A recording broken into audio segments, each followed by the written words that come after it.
उधर असदुद्दीन ओवैसी ने कहा है कि सरकार वक्फ को खत्म कर देना चाहती है। सरकार की नीयत ठीक नहीं है। नहीं, हमारा काम विरोध करना है क्योंकि ये अनकॉन्स्टिट्यूशनल है।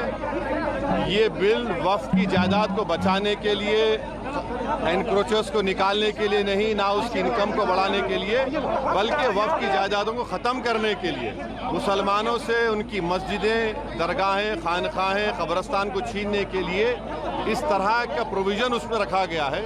तो इनकी नीयत ख़राब है और ये चाहते हैं कि देश में और दूरियां बढ़े दो बड़े समुदायों में। तो इसका विरोध, क्योंकि संख्या बल तो है बीजेपी। अरे हाँ, देखिए, हम तो ये कह रहे हैं कि हम विरोध करेंगे अगर चंद्रबाबू नायडू, पासवान साहब और नीतीश कुमार और हमारे अजीत सिंह साहब के बेटे अगर इसका तायीद करेंगे तो इनको जनता जिंदगी भर याद रखेगी। अभी तो एक्ट भी नहीं आया। हमने अपनी रिपोर्ट 428 पेज की दी है। उसके आधार पे सरकार उसको अप्रूव करके, सरकार उस पर अमेंडेड जो 44 संशोधन पहले थे, अब उसको जो हमने हमारी रिपोर्ट पे हमने 14 अमेंडमेंट्स किया, उसके आधार पे एक अमेंडेड बिल आएगा। उस बिल को पास होने के बाद इनको कोई बात कहनी चाहिए। इसका मतलब है कि बिल अभी आया भी नहीं, कानून बना भी नहीं। किस सवाल पे आज जंतर मंतर पे all India Muslim personal law board हो, जमायत उलमा हिंद हो, या ओवैसी की पार्टी AIMM हो, या विपक्ष की पार्टियों को, नेताओं को बुलाया जा रहा है। ये केवल सियासी तकरार है। संभल से समाजवादी पार्टी के सांसद जियाउर रहमान बर्क ने क्या कहा है, वो सुनवाते हैं। मेरे साथ समाजवादी पार्टी से लोकसभा सांसद जियाउर रहमान बर्क साहब है। संभल से आप सांसद है। पहला सवाल कि वक्फ को लेकर जो है सियासी पारा गर्म है, क्या कहेंगे? जंतर मंतर पर प्रदर्शन हो रहा है। देखिए, सियासी पारा गर्म करने का काम सरकार ने किया है। ज़बरदस्ती जो चीज़ एक सही तरह से चल रही थी उसके अंदर अमेंडमेंट करने की क्या ज़रूरत है। हम ही नहीं कहते कि जो कानून बने हुए हैं उसमें अमेंडमेंट नहीं हो सकता।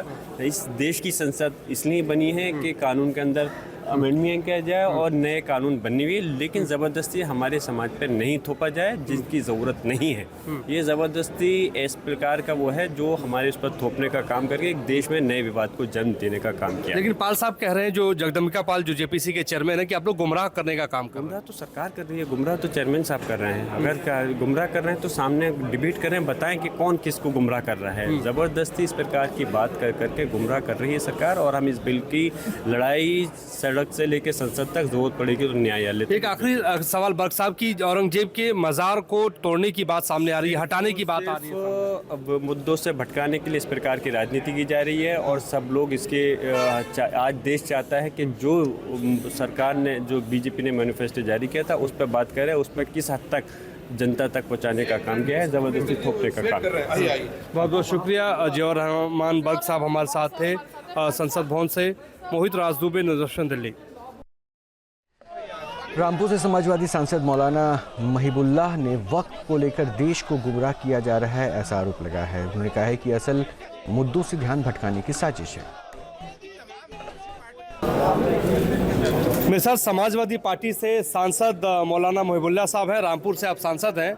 वक्फ बिल को लेकर जंतर मंतर पर संग्राम छिड़ा हुआ है। मुस्लिम संगठनों के लोग प्रदर्शन कर रहे हैं, विपक्ष भी उसमें शामिल हो रहा है, और जगदम्बिका पाल कह रहे हैं, जो JPC के प्रमुख हैं, कि गुमराह किया जा रहा है। क्या कहेंगे? नहीं, देश को गुमराह तो जगदम्बिका पाल जी और उनकी कमेटी और हुकूमत ने किया हुआ है, और असल मुद्दों से पब्लिक का और जनता का ध्यान हटाने के लिए वो मुस्लिम इशूज़ पर, मुस्लिम जो इस्लामिक लॉ हैं उनकी तरफ जा करके, उनमें हस्तक्षेप कर करके, अगेंस्ट द कॉन्स्टिट्यूशन, संविधान के खिलाफ जा करके देश का ध्यान, देश की जनता का ध्यान असल मुद्दों से हटाने की ये सरकार की साजिश है। सरकार अगर मुसलमानों की इतनी हमदर्द है तो उनकी पार्टी ने किसी मुसलमान को आज तक टिकट तक नहीं दिया।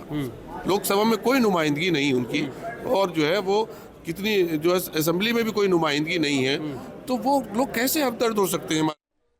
न्यूज नेशन अब व्हाट्सएप पर खबरों की ताजा अपडेट के लिए न्यूज नेशन के इस QR कोड को स्कैन करें।